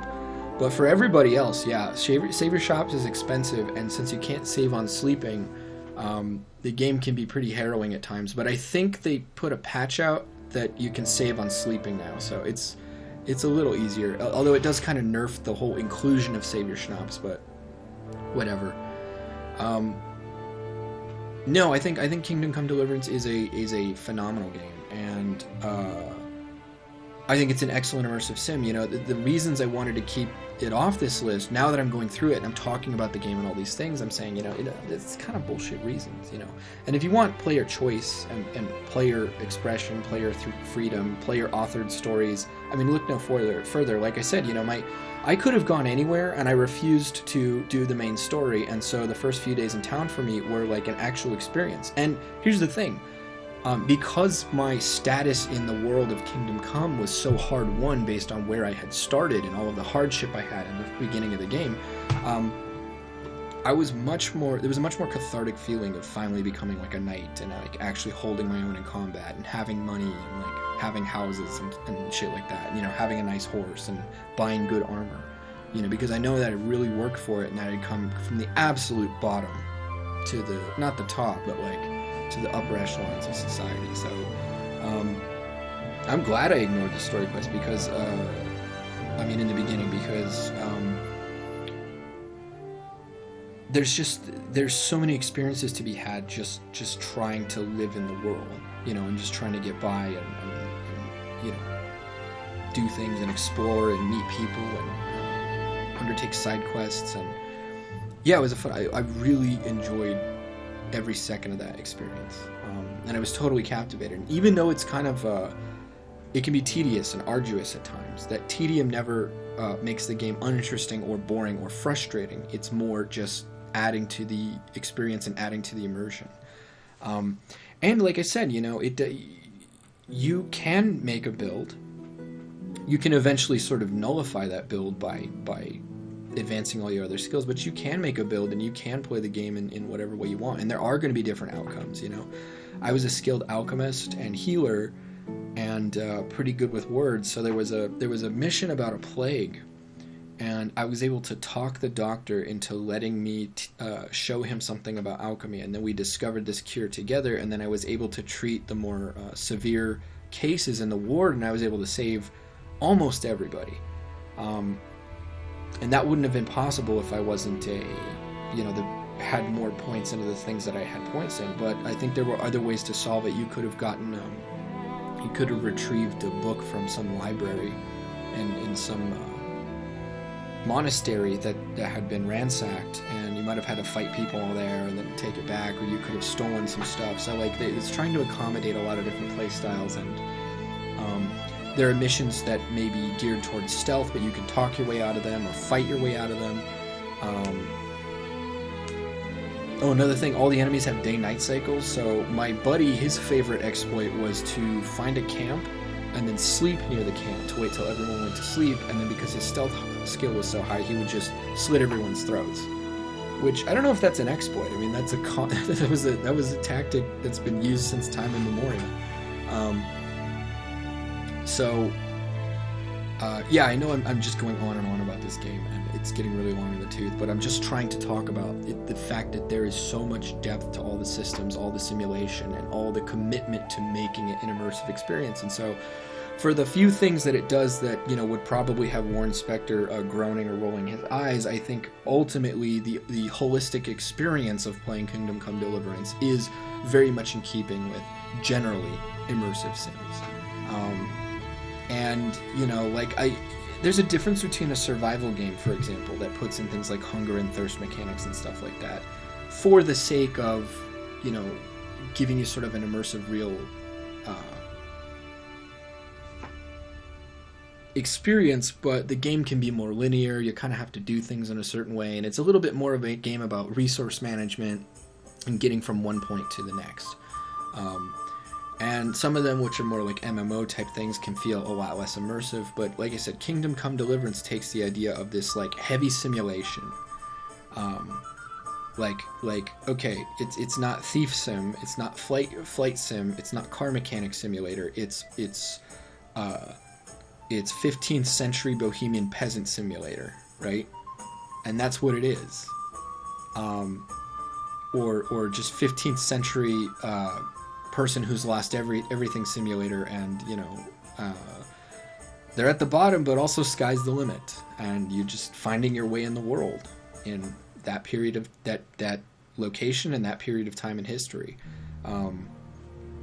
It's that simulator, and then of course developed beyond just being a very immersive simulation of that experience, and then into being also a very engaging story, because I thought the story was great too, and I liked the characters, and I like the way it was told, and some of the story missions are really fun. And yeah, those can be more linear affairs and things like that, but if you look at the game, like I said, as a whole, holistically, it really does have a lot of the hallmarks of what a really great immersive sim should be, and it is an experience that will suck you in.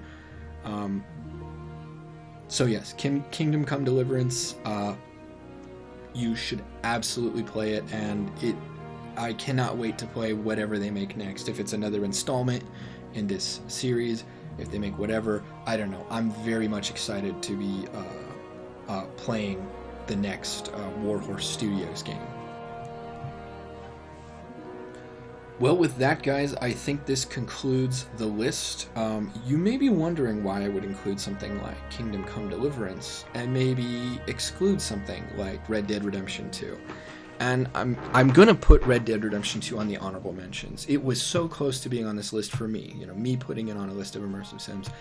I think that the open world gameplay and a lot of the things that you do in the game are very much in keeping with the immersive sim design philosophy, and if I think if the game was just relegated to that, it absolutely would have made it on the list. But as there was a YouTuber I saw called Nakey Jakey, and he sort of codified everything that I have had issues with in Rockstar games for years. I'm not actually a huge Rockstar game fan.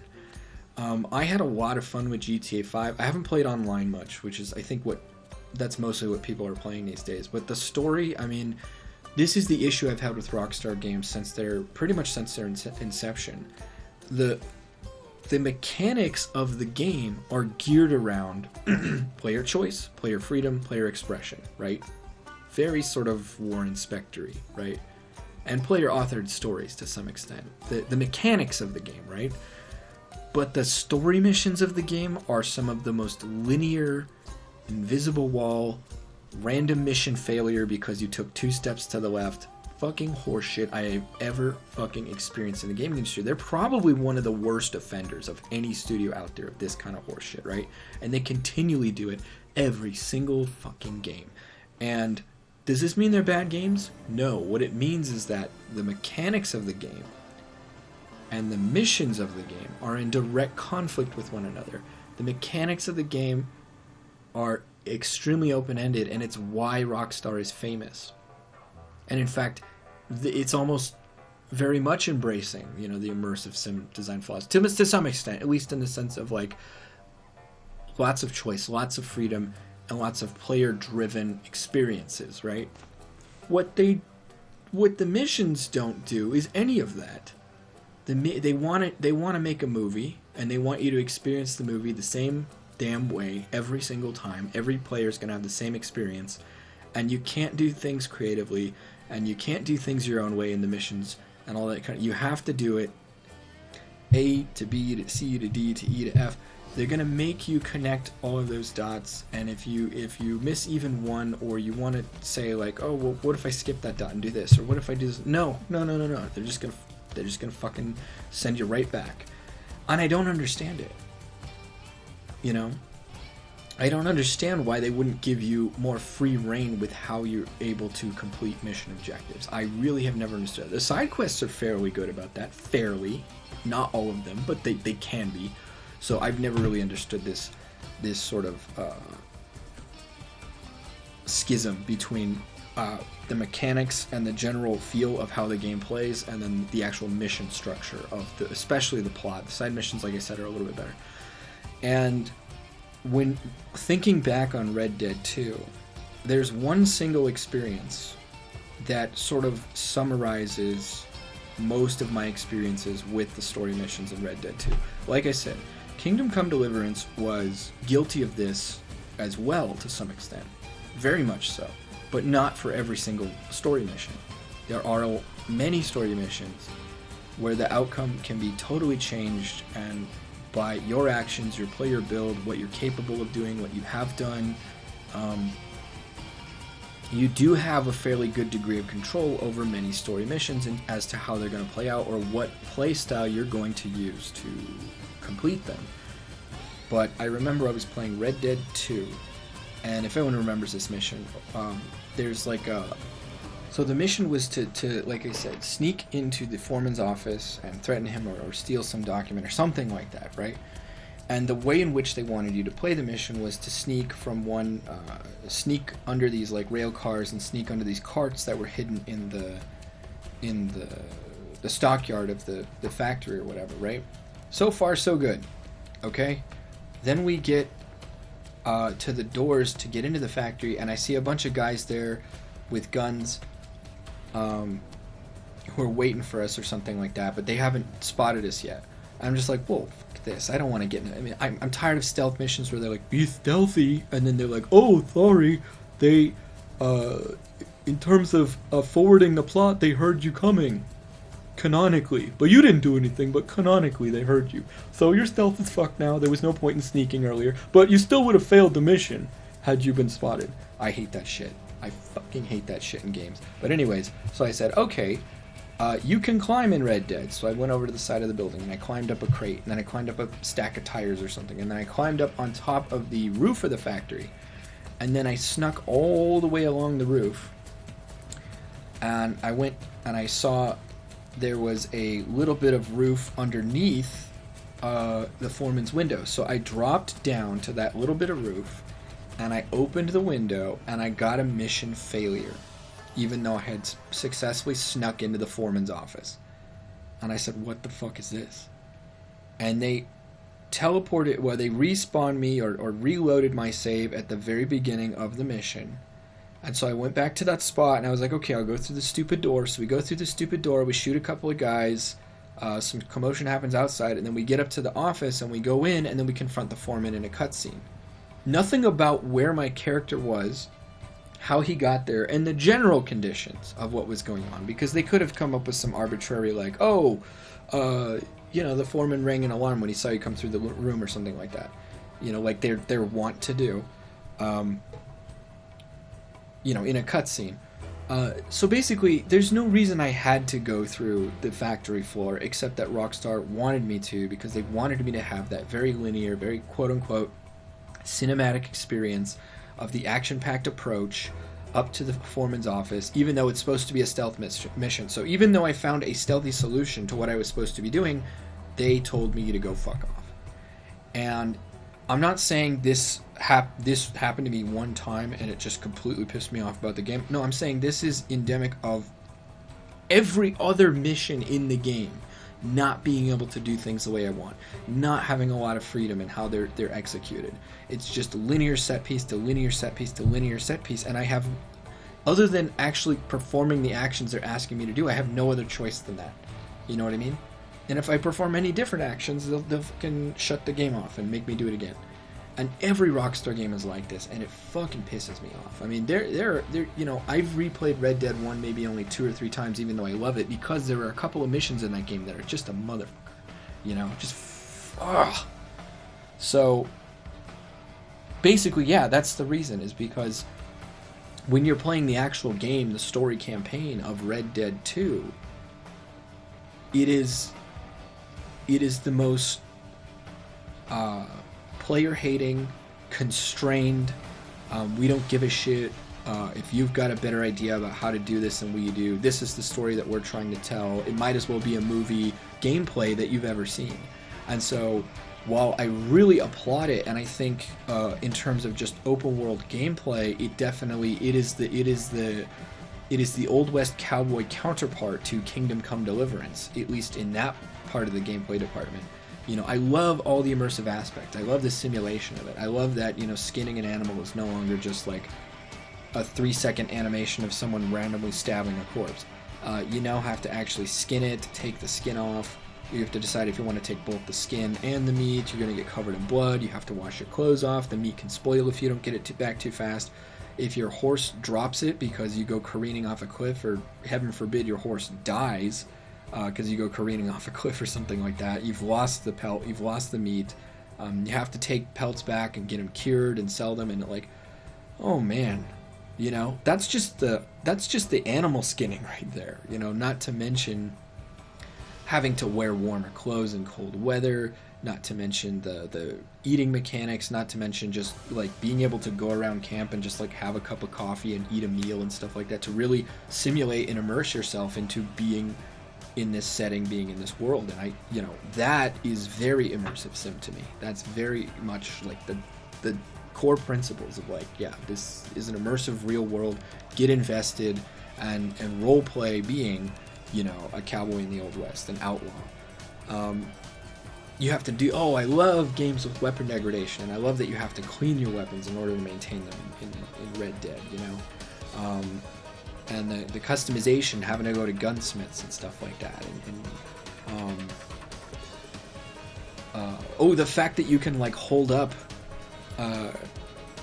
storekeepers and stuff like that to get more money out of them, but then you risk dealing with the law and all this stuff that you can do. I mean, yes, that's what people want. That's what is compelling gameplay, and that's what made immersive sims very interesting in the beginning. Is just play however you want to play it,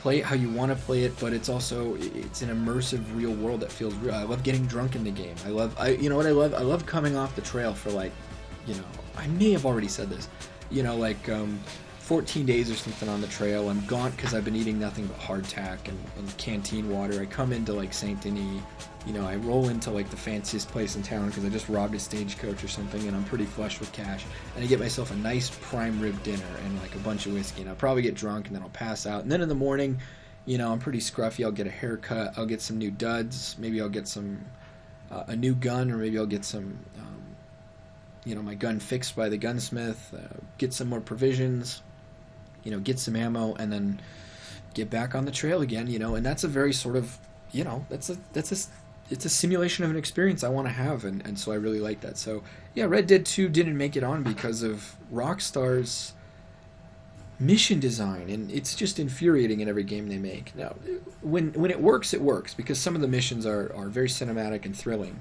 But when it doesn't, it's just frustrating horseshit. And for me, GTA 5 was mostly frustrating horseshit. Red Dead 2 was much less so. So yeah, that's just why it's not being included on this list. But one of the reasons I bring it up is because, I have referenced it a lot throughout the course of talking about these games, and I would just like to address why it's not on the list. And like I said, with that, it concludes the list. And so, this list took a lot longer than I thought to. Recording wasn't too long. Well, recording, I mean, it's 2 hours per part, roughly, just to record, and then I got to edit audio and do all that stuff. So it was a little, once I edited in the video, that takes some time. So the honorable mentions list, the thing is I think I'm going to have to start grouping possibly even categories of games together to make that one even remotely reasonable length. But yes, the next thing I want to do is an honorable mention, and that's where you're going to see things probably like Red Dead 2. I'll be talking about Skyrim for sure, things like that. So, and here's the thing: I'm not working off of someone else's list or criteria or anything. So, just populating it with the right titles and stuff, I think is going to be a little bit interesting, a little bit of a challenge. So I wouldn't expect that one anytime super soon. I'm also working on other stuff that I want to get on the channel for the time being. But for those of you that have been tuning in so far, I'm receiving a lot of positive feedback, and I'm glad you guys have liked the series. I did enjoy talking about these games, and I gotta say, one of the things that was sort of fulfilling for me about this is that eventually I want to cover most of these games on the channel with either a proper review or a let's play or something. Unless it's a game I hate, like We Happy Few, which actually I already did a review of that. And so while I want to do that, it could be months or years before I'm able to get to a lot of these games. And I find this a fascinating subject, and I like having discussions about this because I think that the design philosophy of immersive sims is it's slowly dawned on me over the past several years that it is probably my favorite family of video games. And so getting to talk with a community of sort of like-minded people about why these games are great, what immersive sims are, what qualifies them, what doesn't qualify them, which games you think are, which games you think aren't, was I right about stuff, was I wrong about stuff, did I miss stuff? I really like having a discussion. I really like, I liked being able to give my 2 cents and impression and sort of justification for putting every single title on this list. I had a blast doing this series, and I so far from the feedback I've gotten, I think everyone seems to like it, so I'm very happy with that, and I'm glad that I could provide some content that everybody found interesting and that have gotten people sort of excited. So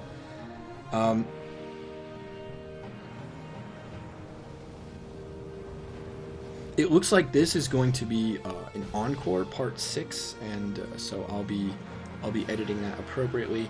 I'll probably try and do part 6 and part 5 together. And as I said in some of the other videos before, if anyone has anything that they feel like I missed on the list, or if they want to talk about it in the comments, I would be more than happy to have a discussion going on in all of these videos about all of these games. So, and your input and your experiences and your thoughts on them,